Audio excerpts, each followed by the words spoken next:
All right. What is going on, everybody? Welcome to the Serious Angler Podcast, powered by our friends over at X2 Power. As always, I'm your host, Bailey Agbrett, and joined with me with our hotel talks for the week is the captain, Mr. Andy Full. These hotel talks are kind of fun.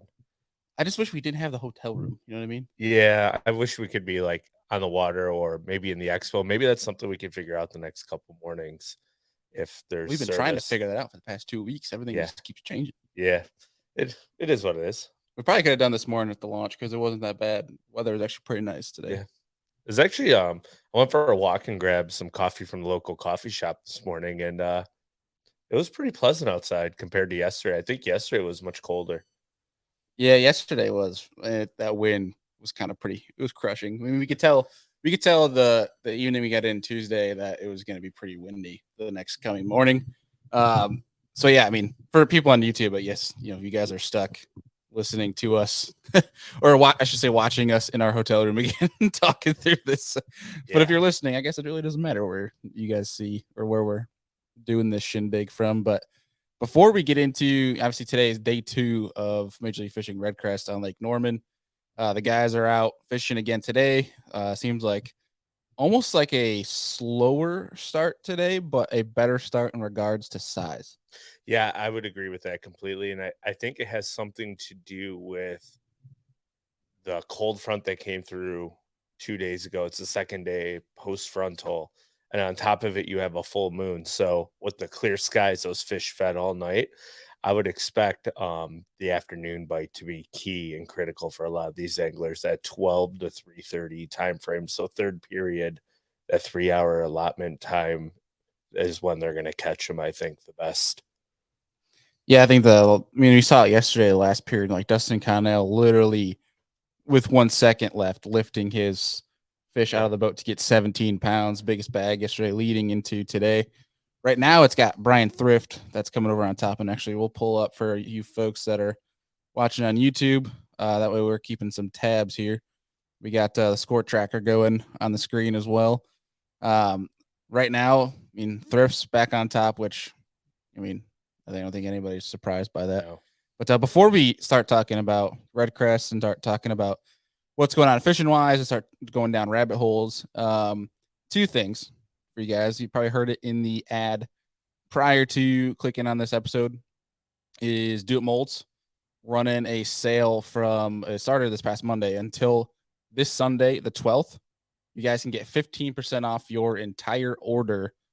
This excludes kits. You Mhm. cannot use the code on kits because you're already saving a good amount of money when you buy the kits that Do It Molds has set for you guys. But everything else, 15% off. Use code Serious15. It's down in the show descriptions. You're saving a big bang for your buck, which you're already saving money on Do It Molds anyways. Yeah.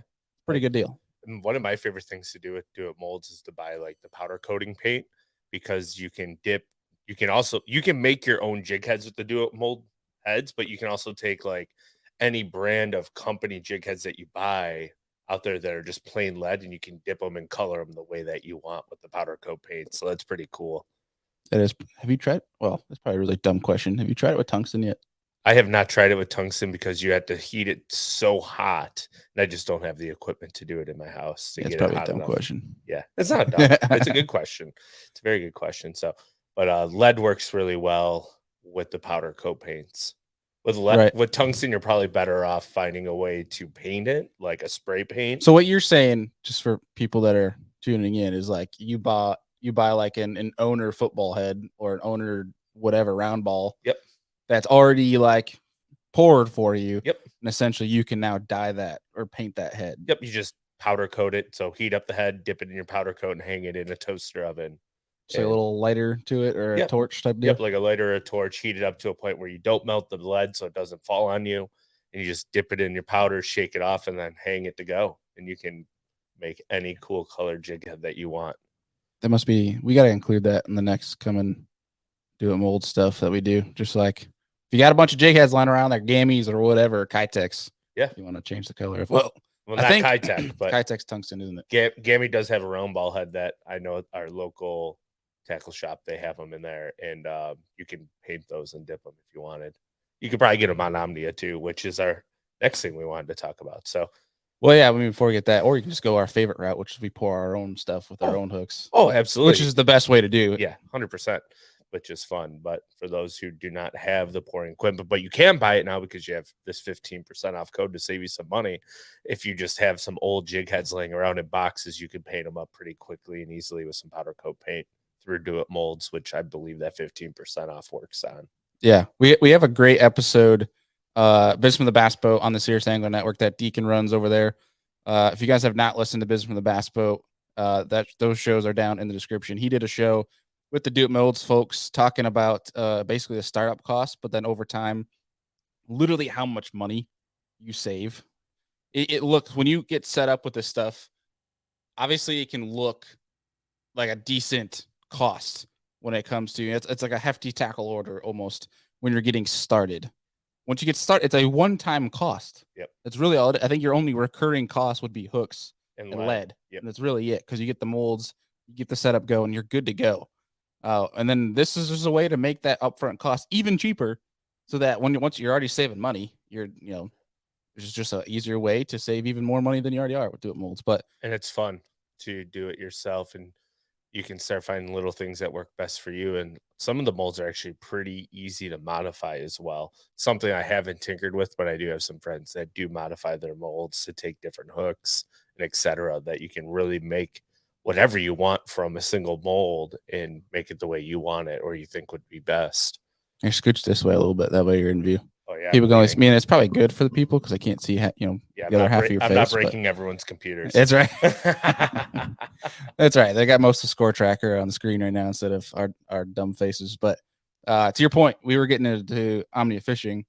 We literally got an email this morning.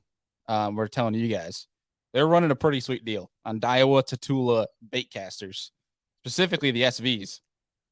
If you want to save 30% off a Daiwa Tatula SV 103, so that specific model that they're having a sale off, 30% off. Use code all caps March SV, no spaces, March SV, MARCH on Omnia Fishing. And then if you're going to get more stuff in addition to that reel, we obviously have discount codes. Or if you haven't used the order with us, you can use Serious First, all caps, no spaces, Serious First. Get 15% off your entire first order with us. And then every order after that from unlimited amount of uses, it's Series 10. Yeah. And then they have 25% off line right now too. Is that what it is? I think that's still running. Yep. They're always running sales. If you guys, if you haven't yet, especially if you're a tackle hoarder like Andy and I am, and you want to get the best shipping in the game, and especially from a customer experience standpoint, if you're always ordering tackle, if you haven't signed up for Omnia emails, literally they are running sales all the time. The 2-day shipping is quite incredible. Well, yeah, and then especially like 25% offline. I'm a huge avid Seagar Invisex user. That's all I use basically besides Gamma. And I literally, that 25% off saves you so much money online. Yeah. So much money. Because I don't buy like 1 pack or 2 packs. I go and buy like 20. Yeah. Well, whenever like I the put giant a line schools. order, it's always like $300-400 in line whenever I order it because I want it to come and then I can leave it there when I need it to, so I don't have to keep reordering it and then worry about it being out of stock. Because line is one of those things as a tournament angler, we change constantly. So I'm a big fan and advocate of buying bulk spools. I run through fluorocarbon. It's bad. It's really bad. Like, you put mono backing on your reels so you're not filling your spool full. No, I don't even do that. I just go straight fluorocarbon the entire thing. What a waste of line. It is a waste, but here we are. I just want to crisp, very crisp. I don't know. I've done the whole leader or like do half the thing braid, tie a knot, and do fluoro, and I've either had that knot break or I get backlash because that knot is getting in the way. Where it's like, I guess it depends on what application. If you're flipping, yeah, it makes perfect sense to like have the smaller spool size, fill it up halfway, especially if you're only going out, 20 yards of line because it's your designated flipping reel. But like if I'm deep cranking that type of thing, I'm going straight fluorocarbon the entire sucker. It's fair.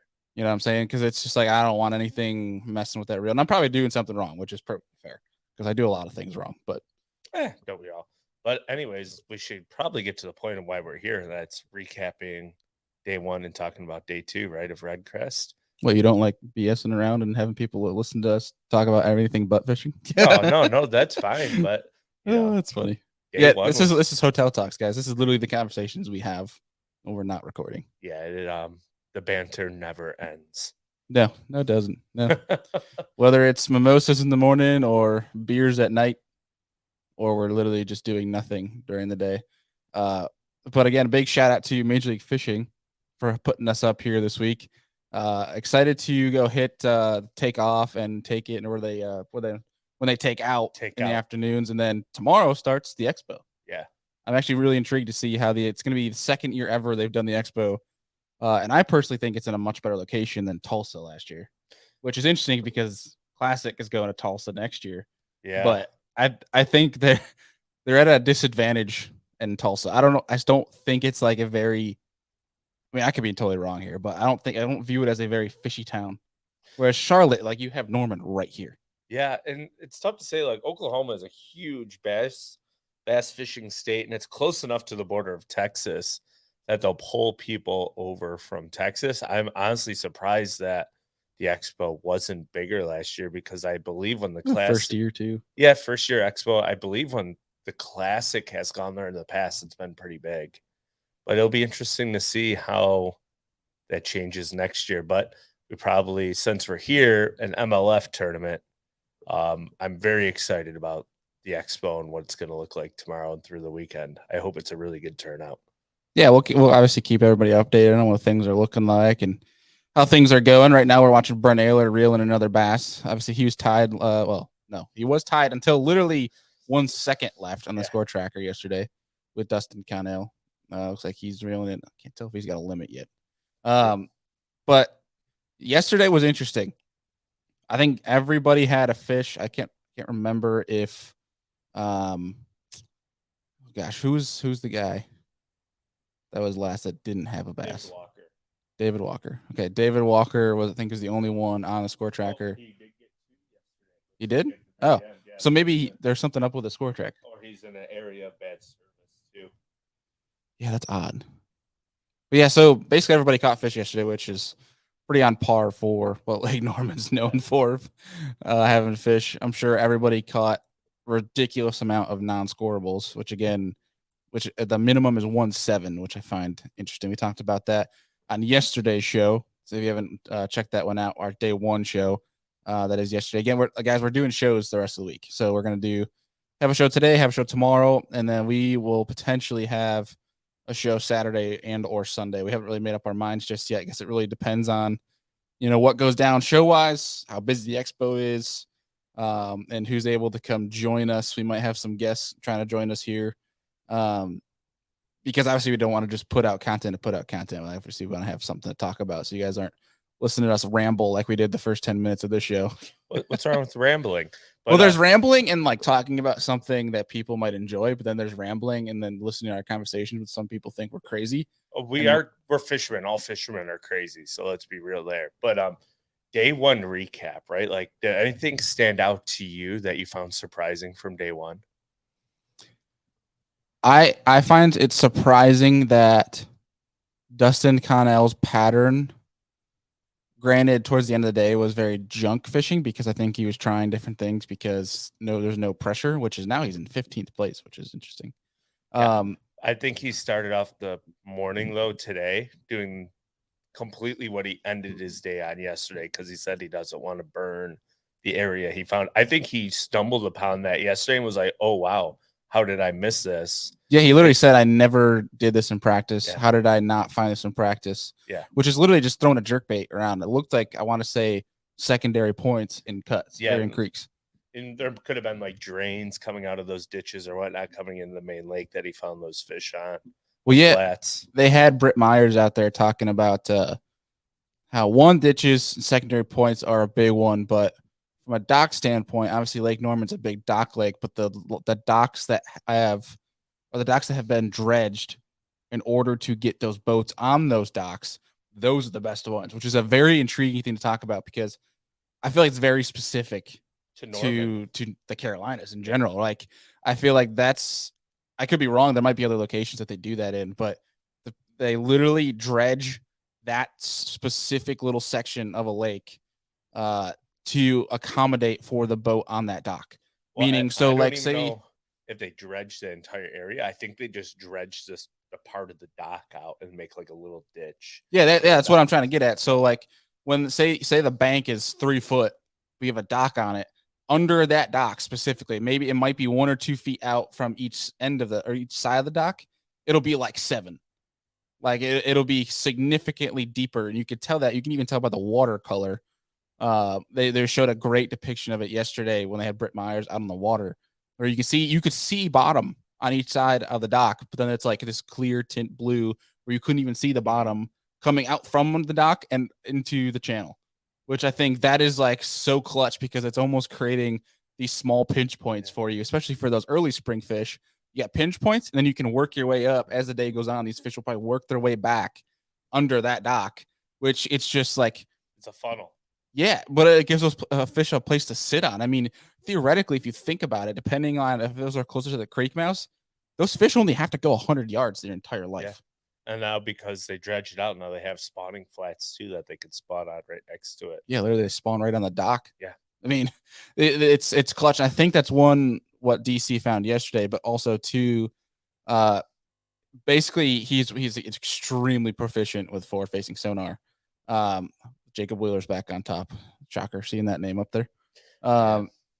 Pretty used to seeing that past few years, but in my mind, like what he was doing was he was running a lot. I think he was running and gunning a little bit more than we saw other guys doing in regards to one really nailing on that jerkbait bite on the secondary points.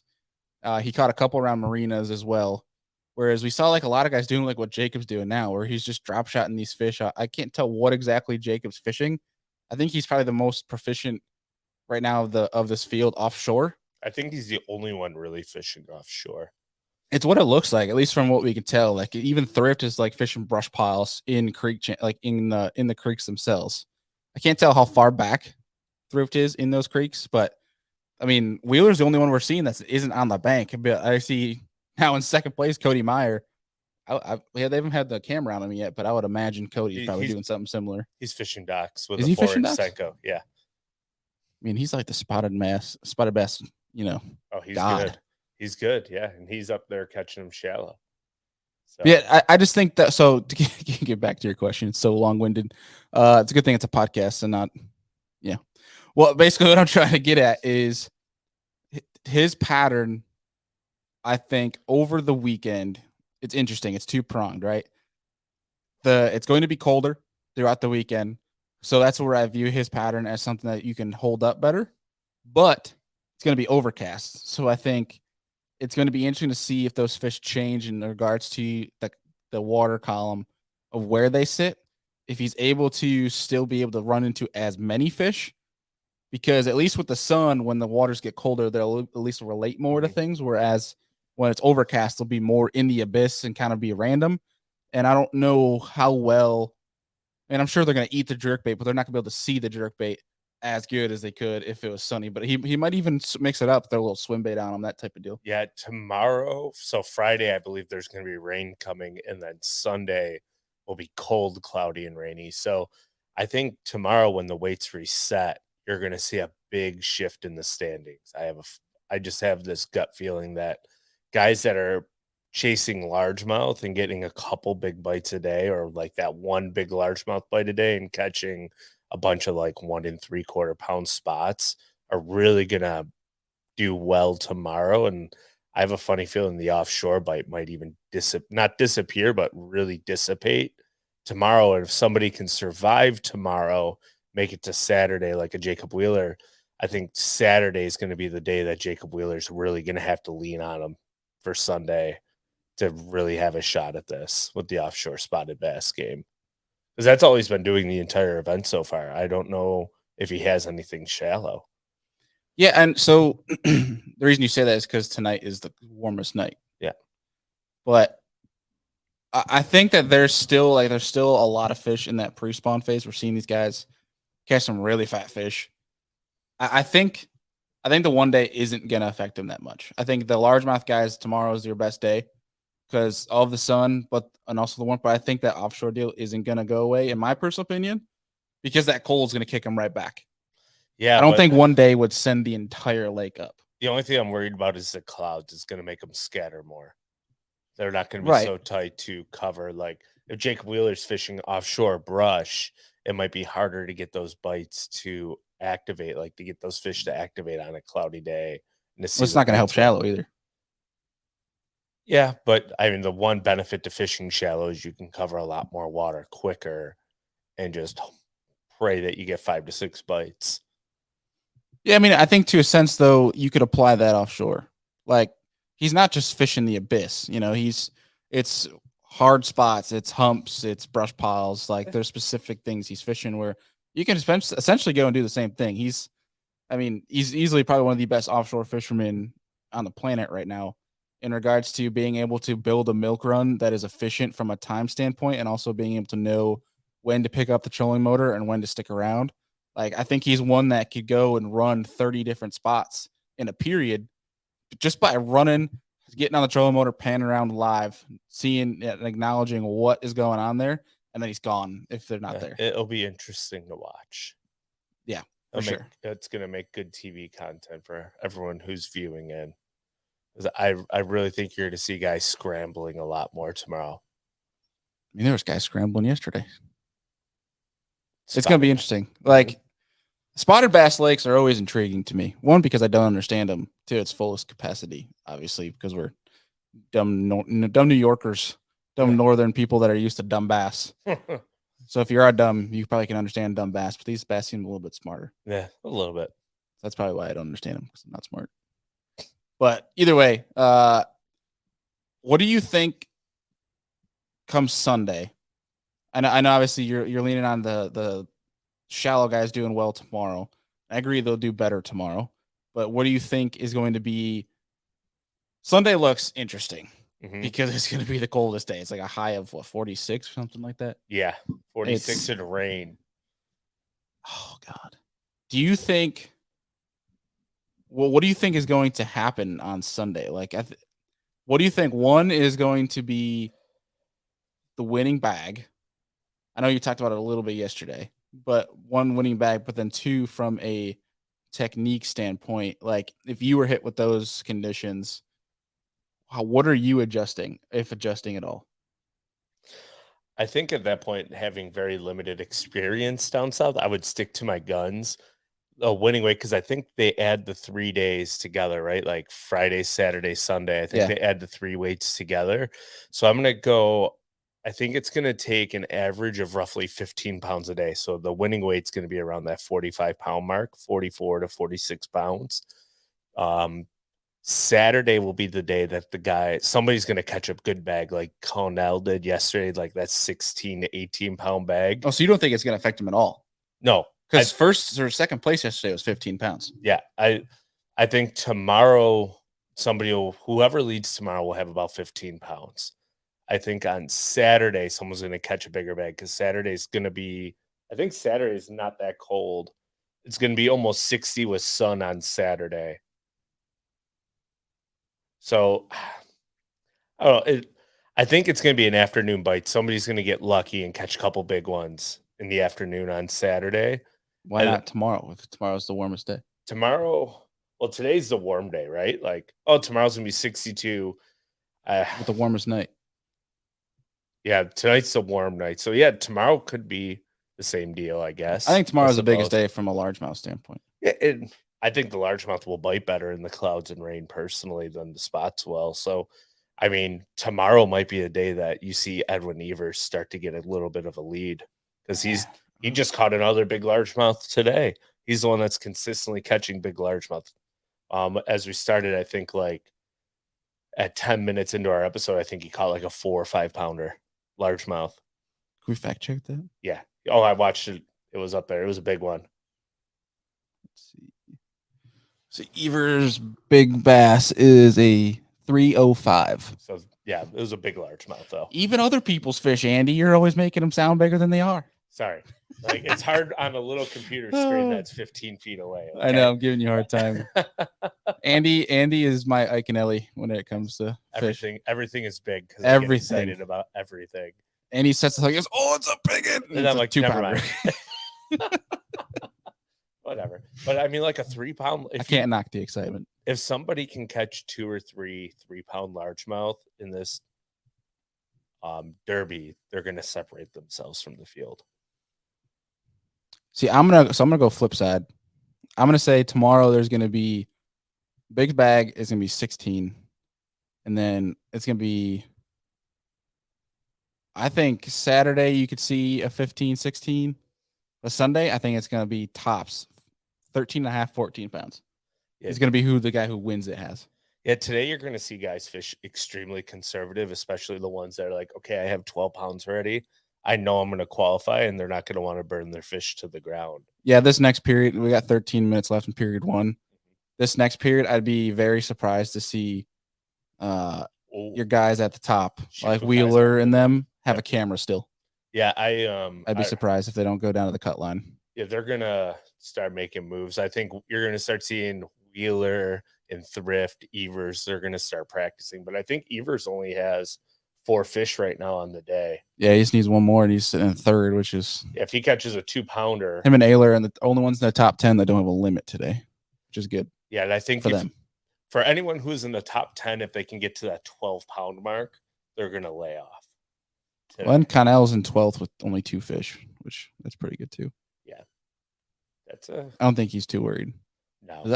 That was a spot, That's right? a spot, yeah. That's got a big head on the... That's a big spot. What do you think? What do you call him? Well, it'll be hard to hear it, so I'm going to say that's a 214. I'm going 314. 314? No, it's not that big. Are we taking bets? I'm going 314. That's a 3-pounder. It's a Let's big see. fish. Let's see if they put it up here. You know, it'd probably be easier if I just checked it on my phone. Right. I'll grab mine real fast. Yeah. All right. Whoever loses buys a beer first today. That's fine. We've already consumed enough of those to supply me for a week. So Andy's enjoying his time away from his no kid week. Guess how big it was? I guess 314. 214. No, it's not. 214. That's such bullshit. How was that 214? Pony up, big boy. Pony up. My 215 on Hartwell looked way smaller than that thing. You also have to remember it's a TV and camera angles. They know how to make them look big. This isn't a wide angle lens. And now Evers is going practicing for the day as he lands his 5th fish. That's probably a 2-pounder.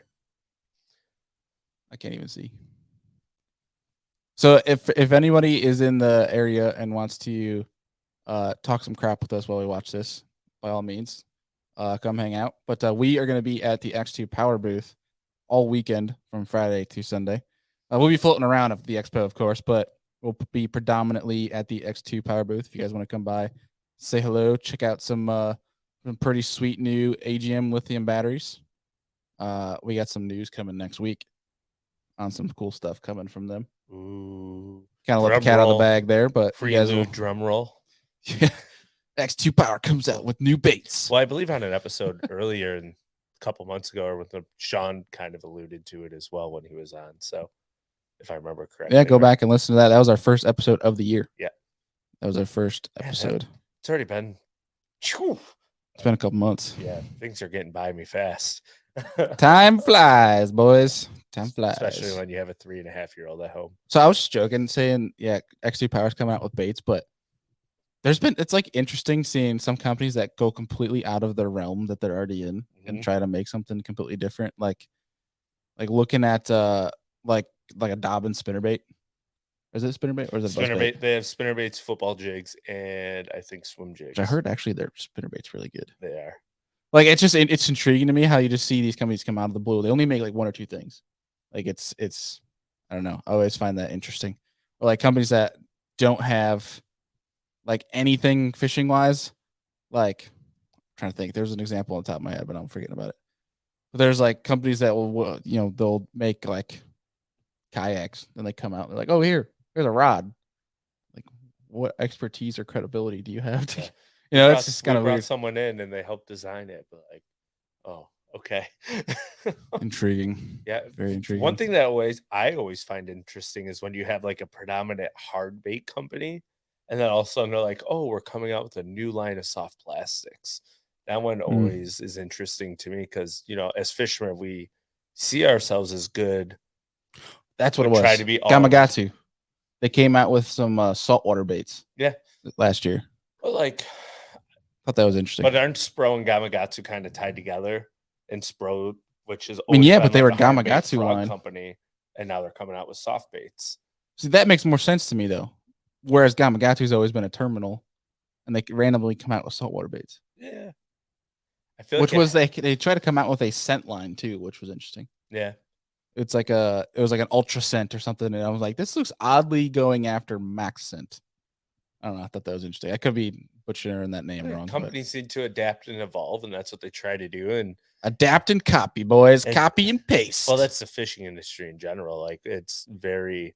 I'm not Copy saying and paste. it's not so copy and paste because they make their own little minute changes to bait, so it's not exact T, but It's you pretty copy and you will paste. see a lot of It's copy like and paste in the 95% fishing. copy and paste. Let's be real. And then okay, let's throw in this new extra rib line or change the fang We on the it's tail. not the same bait, guys. We added one appendage to it.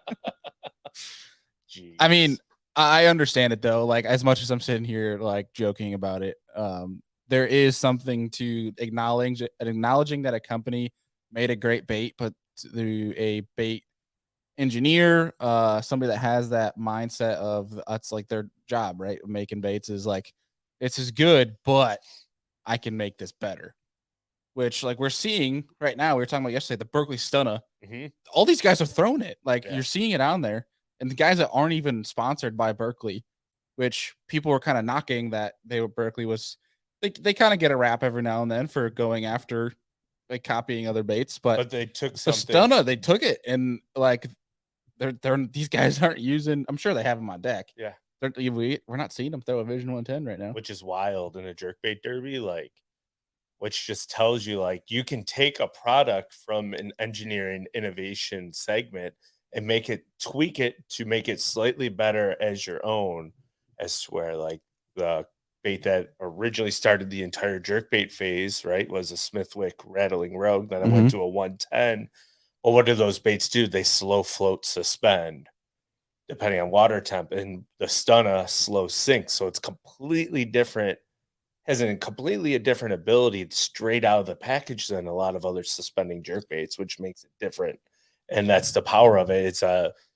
It's an action that these fish don't normally see unless you are really good at tuning jerk baits and making them slow sink at the proper speed. I think that, but I also think forward facing sonar has a big thing to do with it because these guys are now like you have suspend Yellow. strips and you had like lead strips and things where you could Suspend get that knots. things to go, have your bait sink. Where I think this one as a bait itself, it already sinks, not even like too fast, but at like a perfect rate where these guys are like, okay, my 110 plus one, gets down to 10 foot. The Stunna, I can literally let it sink To to 15. 16 Yeah. feet, and I can access this deeper brush pile now with a jerk bait. Especially if you people that are good at tinkering, you put different trebles and different things on to have that sink a little bit faster to be able Or to access slower. You can put a or different slower. treble on and learn how to make it sink slower. So I think though that is the biggest reason why I really obviously the action's a little bit different on the Stunna than the 110 the Vision 110, but I think that's the biggest proponent of it, in my personal opinion, yeah, is forward facing sonar. yeah, absolutely. But I mean, yeah, I I'm find it interesting. I mean, maybe they don't publicize it, but like you don't see guys at least talk about throwing pointers anymore or re ranges or anything like that. I think the only one different that you see is like people are still throwing the strike in KVD. the slasher because it's an entirely different. And I think that's where the re-range was developed. The re-range is a very slashing warm water jerk bait, and it's meant to cover a ton of water really fast. And that's the same thing with the KVD jerk bait by striking. It's a slashing bait, so it's meant to be fished fast and erratic. As to where like a 110 and a Stunna in my personal opinion, they fish better slower.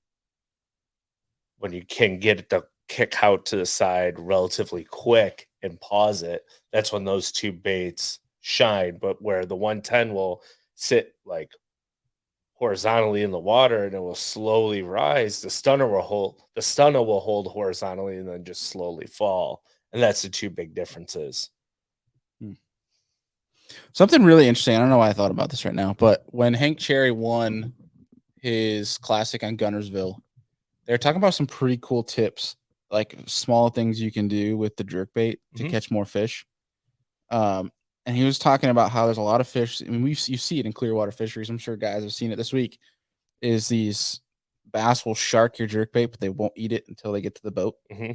Where he was saying one thing Hank was saying was, don't obviously forward-facing sonar helps with this, but like when it's right at the boat, don't reel it in the last 10 feet.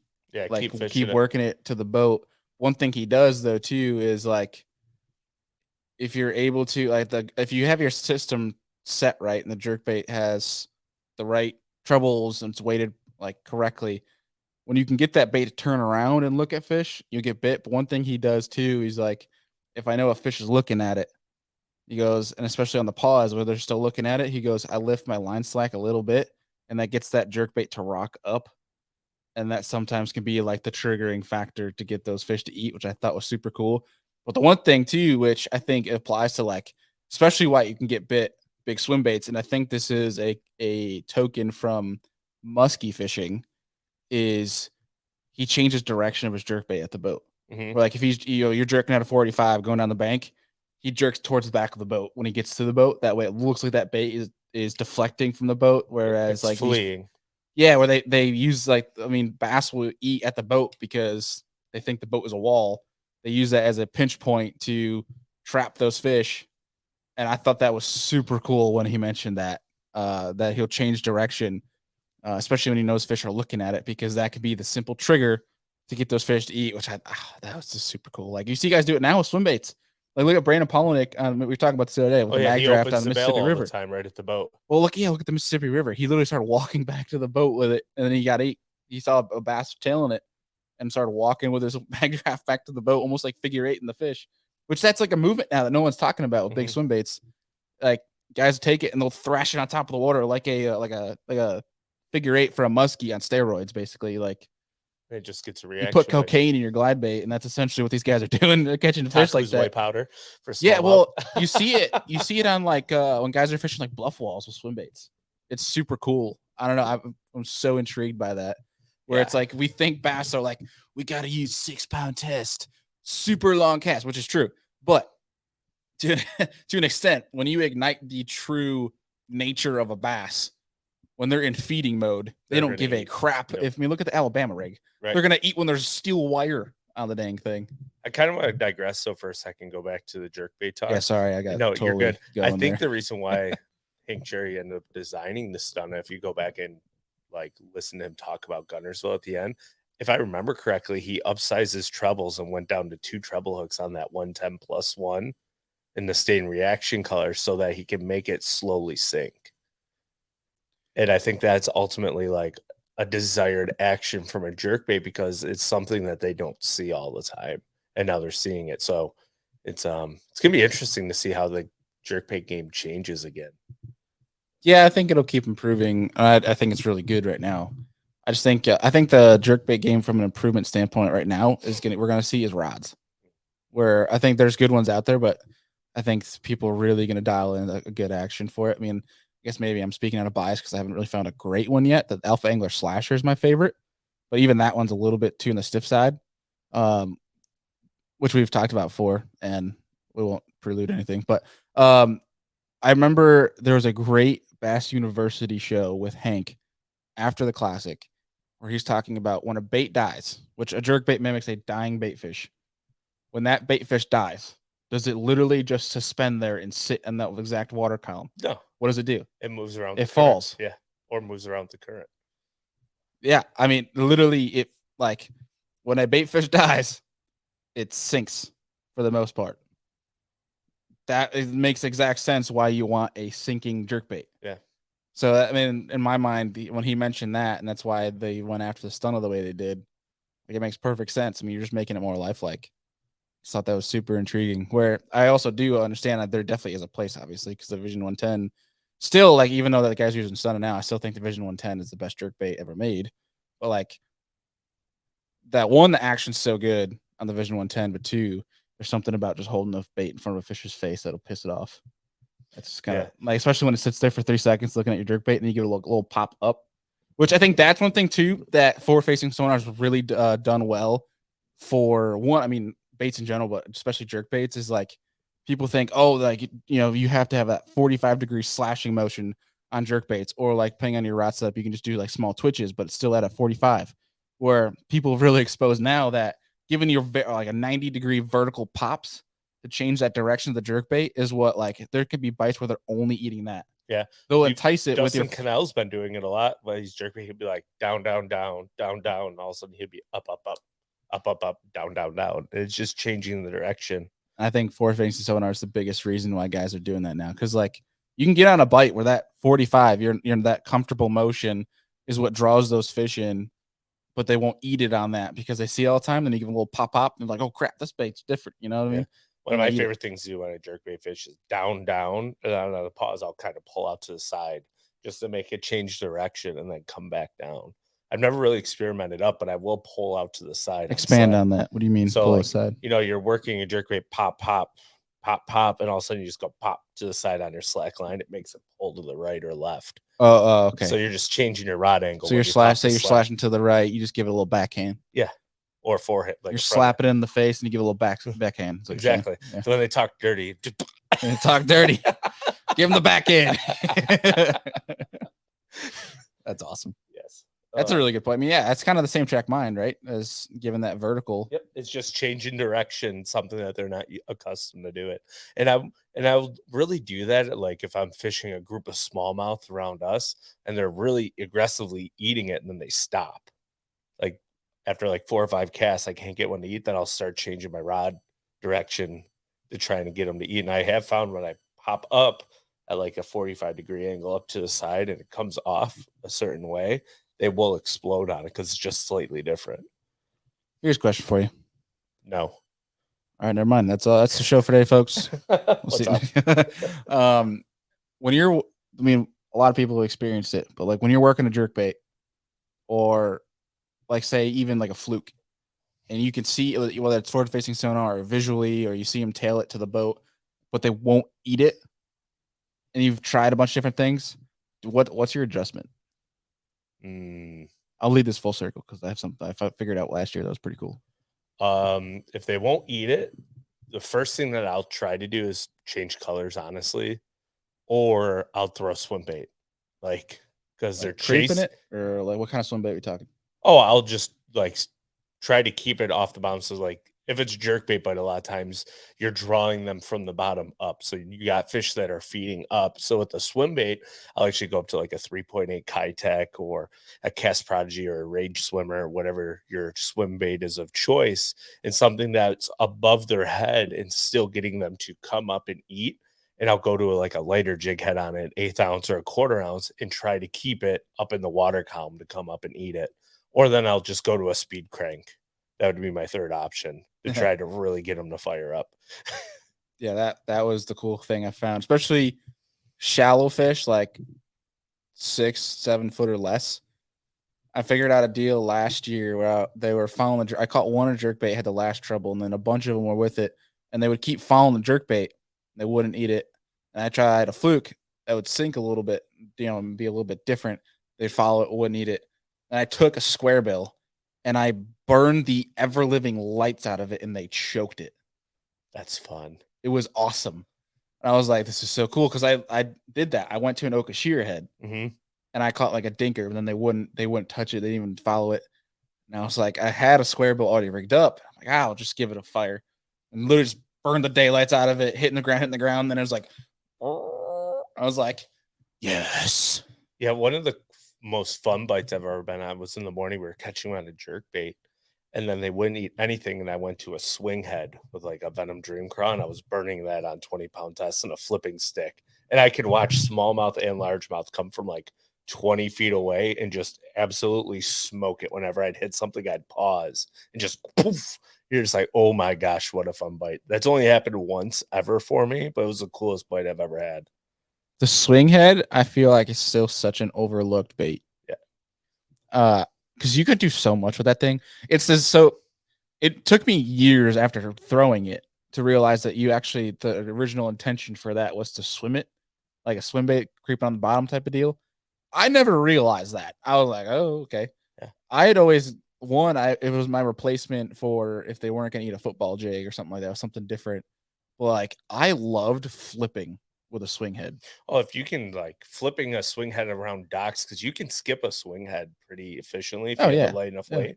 Like docks that are like, if you have a lake that doesn't have a ton of grass on it and they're eating crawfish, like swimming along docks, Yeah. underneath docks. Oh, that is such a fun way to get them to bite. It's like, Such a especially if fun you're way. creeping it on bottom too. Like, I love fishing that thing offshore. And it deflects great. It doesn't get hung up that easily. Yeah, I mean, especially because you can put an EWG on it, and that's why I loved flipping grass with it, or even timber. I mean, now you have your ringed. You know, you can. There's got I like well The all brands, VMC ringed hook. all of them have it now. I don't like VM, although I am intrigued to try the new red line they came out with. Anything These with look really intriguing. nanotechnology is good. I've always been like very anti VMC, besides the bladed treble and the Nico hook they have. But beyond that, I've always been very gammy owner. You know, I've been dwelling into or diving into Hayabusa as of lately, as well as Ichikawa, which that's a whole episode in itself. But VMC, yeah, the new Redline stuff looks super interesting. I want to give that a rip. But and Omnia has them, so you can save that's right. some percentage off if you do want to check They them out. They have all the new Redline stuff. Which I ordered some. I have some at my house. So by the time I get home, it's gonna be like Christmas for me. Christmas in March. That's right. We're trying to gear up for Santee Cooper here in a couple weeks. What I was trying to get at though is like I really, really love the Gammy one. Gammy's got a really good ring DWG. I will say though, the only downside of it is I went through them like crazy. The hook points roll so easy on those.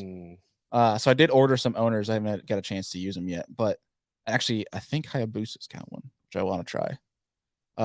Actually, and on this rabbit hole of terminal tackle, I think it was Ichikawa. I have to double check my order. It's either Ichikawa or Hayabusa has what is it called? It's like it's an EWG. It's an offset EWG, but like the offset is so much high. The hook point's so much higher than the eyelet. Like we talk about that all the time, how important that is. And so I ordered that. It's called like a beefed up, like I'll have to find it here. It's on Omnia Fishing, and dude, I think the VMC Redline they came out with that too, because I think that's what you were showing me yesterday. Yeah, it looked really good. It's very similar, but this one's like super beefed super up. pronounced. Let me see. Here we go. I'm bringing it up here. Here we go. Gamakatsu Ring Superline EWG. That's one I ordered. I ordered 4 more packs. Here we go. Ichikawa Muscle Wide Gap. That's what it was. Oh, I can see it right there in the picture, how open it is. I can't pull it up here. That looks good. I saw that, dude, and I'm like, dude. Yep, I gotta get some. Yeah. I'm like, that could be the deal. I know some people swear by like round bends, which I love round bends for like Senkos and stuff like that. But there's some people that swear by round bends for a lot of things. I can't get by it. I can't. Yeah, I'm the same way. Like only time I really fish a round bend hook, an original worm round bend is like a speed worm or a Senko. That's about it. What's your take on the new brand Spear Point? Haven't tried them yet, so I can't give like a definite conclusion on my thoughts, but it's interesting. It's very intriguing. If you guys haven't seen them, they have a very interesting bend to the shank of that hook that is intended on, once you get them, it's very hard for them to shake that, because it essentially creates, when you hook them and hook them good, it creates a pinch point, almost kind of in a sense to like that trapper tackle deal. Yeah, I was just about to. Do you remember the trapper hook? Yeah, but those sucked. Yeah, those were because they were like squared, as to where with the spear point they made it kind of like rounded it out a little bit. Yeah, so. and they actually have a really good blunt point on them. I've used them once. I'm actually gonna trial and experiment with them here a little bit, just to see if that thing does work. It's so easy to knock something that's new and so different, but I just want to keep that open mind and actually try it.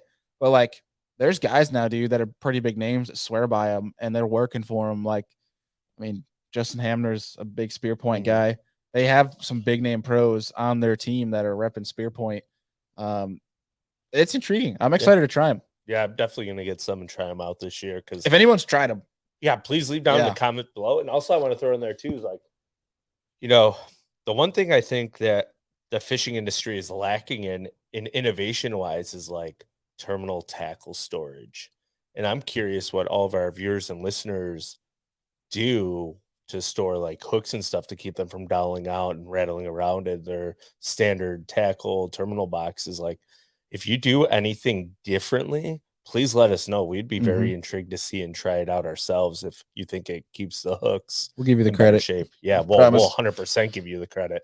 So that's something I've been intrigued by. I've done a bunch of different things, and I have not found a single way that I like to store hooks. Yeah, I'm changing up my process completely. I just ordered that new, like I was telling you, the new Spro box that just came out. Actually, I don't think it just came out. I think it came out last year. I can't remember when. It's newer, I should say. And I'm going the route of not taking my hooks out at all. Yeah. So I ordered a bunch of jewelry bags too, like the little, I think it's like a 2-inch by 4-inch deal. Putting all my hooks. I'm gonna have them literally in the packaging in that bigger, like taller from a standpoint for my terminal box. Because my solution right now is not good. Some hooks are starting to rust. Like it's just not good from a longevity standpoint, and you get hooks that rub against each other. I want to, or again, like we talked about it on yesterday's show, it's fine tuning that process. Even like the small variables like that, where when you think about it in the grand scheme, especially when you want to be as proficient as you can, remove all of the mistakes, and especially from a tournament standpoint, like one lost fish can ruin your entire weekend. Yep. Where that could be the culprit of it. As simple as not having as great a storage as you could, hooks rubbing on each other and not taking the time to realize it too when you're tying it on, assuming that it's just good to go. And then say the hooks rolled a little bit or dulled because it's been rubbing against each other. That could be a player in losing those fish. Where it's like, if I do this solution, it helps me try to solve, I guess, that facet of it, right? Of that facet of preparation, keeps me more organized in regards to it's less looking amongst these different hooks and things. I know exactly where it's at. I know exactly the size. Where there are sometimes, dude, like if you don't keep like the labels, you don't have a labeling system, you just put it in your tackle box. Where it's like you're like, wait, is that a 3-aught or is that a 4-aught? Because some hooks are hard to tell. Oh yeah. And it's some a 3-aught and a 4-aught are the same size as some other companies' 4-aughts. Exactly. It's all over the place. I mean, there's times too where it's like, especially this is really for like my owner cover shots. I love an owner cover shot for especially drop shot and like robo worms and grass and such.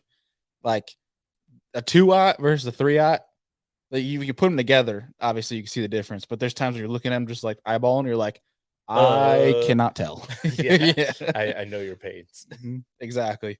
Especially when we're dialing in like so many different new brands, because that's the cool part about not having, like a terminal sponsor, especially, is we just get to tinker all the time and find out what we think is best. And Omni's got a great selection of a lot of terminal brands, especially like us. We nerd out. Us too and Deacon, we nerd out on Ichikawa's, Hayabusa. Like we're going down the rabbit hole. Ryugi, I know you're a big fan of. Love Ryugi hooks. Yeah. Decoy's another really good company for hooks. I'm going to be surprised when BKK starts making a bigger splash too, because I heard their hooks are really They got some really good stuff. Yeah. We're trying to get Greg DePalma here on the show after he's won his event. He just talked about the new Nomad trap that he won on, the Nomad design, which I didn't realize was a bait company by their profile picture. I thought it was like some tech deal. So here's the thing with Nomad. I believe it is underneath the tree of Mustad. Interesting. Yeah. The traps look great. Mm-hmm. They almost kind of have like that Excalibur-esque profile to them. Yeah. But he won that Gunnersville tournament on that, and he was using BKK trebles. Ooh. That's what he mentioned. To speak on the Nomad too, I know they came out with 3 different style traps. One that like rips real good, one that's a straight retrieve, and I think one of them might be a slow floater, or it has an entirely different design than I've ever seen. I did order from Omnia some of the new. I keep saying new. God damn it, they're new to me. The IMA floating. Oh, I'm trying to remember what they're called. They're not new at all. They've been out for like 10, 15 years. Yeah. So please excuse my rambling, but yeah, I didn't mean to say new. The suspending ones, right? Like I haven't thrown them yet, but it's I'm very They intrigued. look very interesting. Oh, if anyone's used them, please let me know. But I love that experiment stuff. It's just I don't recommend doing the experimenting when you're either practicing for a tournament or during the tournament. Obviously, Right. Stick to your guns. Oh yeah, if you have time to go out and fun fish and experiment, that's when you do it. Never do it during a tournament because you'll waste time and you might lose a fish. You're gonna get all mad and you can't. And I don't want you guys coming back and blaming us for telling you to do something. Nah, blame us. We'll take the fall for it. Yeah, I guess that's part of our process, right? Is like teaching people, but sometimes what we teach might not be the correct thing for that person. Well, that's what we always pump, right? Is like we are not experts. We are experts in being annoying and talking too much and learn and continuing to learn. Yeah, I mean, we're just bringing you guys on our learning process. That's why we bring on guests, because we're not the greatest at this stuff, but easily. Yeah. As you guys can tell, that's why we bring on people like who's on the screen right now. You're not our the greatest, dude. Like what? Hell no. Oh, No, I'm trash. Like that's why we bring on Brent Ayler, who's on live right now. That's why we bring Brent Ayler on. That's why we bring on Josh Bertrand, who's he doesn't have a fish today. Come on, Josh. You're supposed to back us up here. I swear Josh knows what he's doing. That's why we bring on those guys that actually know what they're doing. So they can talk to you. So you guys can learn from them. We're learning from them. And we're just kind of giving you our perspective. So like again, I mean, I think all the pros will tell you the same thing that I'll tell you right now is that if you are listening to what we're saying, or you're watching a YouTube video on, learning something about fishing or tackle, you can take note of it, but make sure you go and try to apply it yourself on the water and formulate your own opinions on them. 100%. Do not take what you learn from anybody as like the law. Like it's not 100%. It's not black and white. You can put your own spin on it. Obviously, when Kevin Van Dam's talking about speed cranking, you could definitely take that to heart. Yeah. But still go out there and put your own spin on things. And it might only work for Kevin the way Kevin fishes it because he has the utmost confidence, and that's the way he found he likes to fish it. Yeah, that's probably a bad example because I don't think many people can fish like Kevin. No, my forearms would be like burned to the ground after a half hour. So. We were talking yesterday, watching Kevin on live throwing a jerkbait. We're like, dude, his left forearm's got to be much bigger than his right. For the way that dude works a jerkbait, like I would only last like maybe 15 minutes. Yeah, he's nuts. And he's been doing it for years, like 30 years fishing it like that. It's just insane. Yeah. I mean, that's just we've talked about that before though on jerkbait shows. We don't have to dive down it, but like for that reason specifically, that's why I go to a little bit stiffer of a jerkbait rod. That way I don't have to rip it that hard. Small twitches. And that's like where the Stunna's good. Stunna's not really a great one to like rip. Yeah. That's one that's like really good soft twitches to it, especially with the correct rod setup, and that thing will work its magic. I swear with the re-range, you really need to snap. Oh yeah, you get the move. Crack that baby. Yeah. And it sounds like you're cracking your rod every time you cast that. If you buy a re-range, we will forewarn you, when you cast it, you did not break your rod, I promise. Or the bait did not go flying off of your line snaps. It sounds like all three mixed into one sound, but sounds that like baby can cast a mile. Yeah, I can. That's for dang sure. Well, folks, we are coming up on an hour here. Andy and I are going to go do some exploring of the city. Going to go check out the expo before the show opens tomorrow. So again, if you guys are in town, come check us out at the X2 Power Booth. We're going to be, pumping up our socials throughout the weekend. We've been putting a lot of content out, obviously, since we've been here. Hope you guys are following along and enjoying that. If you don't follow us yet, we're on every dang freaking platform on @SeriousAngler. You can come check us out. Slide in the DMs. Andy and I are very prevalent on there 24/7. Probably too much, honestly. Yeah, but, honestly. Yeah. But if you guys can be around, come say hi to us. Say hi to us, whatever. I'm losing my train of thought here. But basically what I'm saying is show is over for today. We will get you guys a recap of second day of MLF REDCREST tomorrow for Friday's episode. And Andy, anything else before we wrap this show up? No, I'm just excited to watch this through the day, and I'm really excited to see everyone at the expo who's coming out to Charlotte. It'll be good to see everybody. It's always great to be almost like post-COVID life and actually having some normality, so it's cool. Yeah, I feel like we got a little glimpse of that last year with Classic. Oh, 100%, sure. But it just seems like every year it's getting a little better and better, so every day. Let's be honest, COVID doesn't exist. That's fair. It's all media hype, but we won't go on that rabbit hole either. It obviously exists. We're not Yes. okay. Yeah, we'll just Yeah. All right. So mission aborted. mission aborted. Well, I will say, digress. yeah, I will say, we do have a cool show. We're gonna try to get Lou Minetti on tomorrow with us, before the expo starts. So Lou Minetti, as well as one other special guest. We haven't figured out if he's gonna join us yet or not. He's up to the wifey, I guess, if he can come hang out with his friends.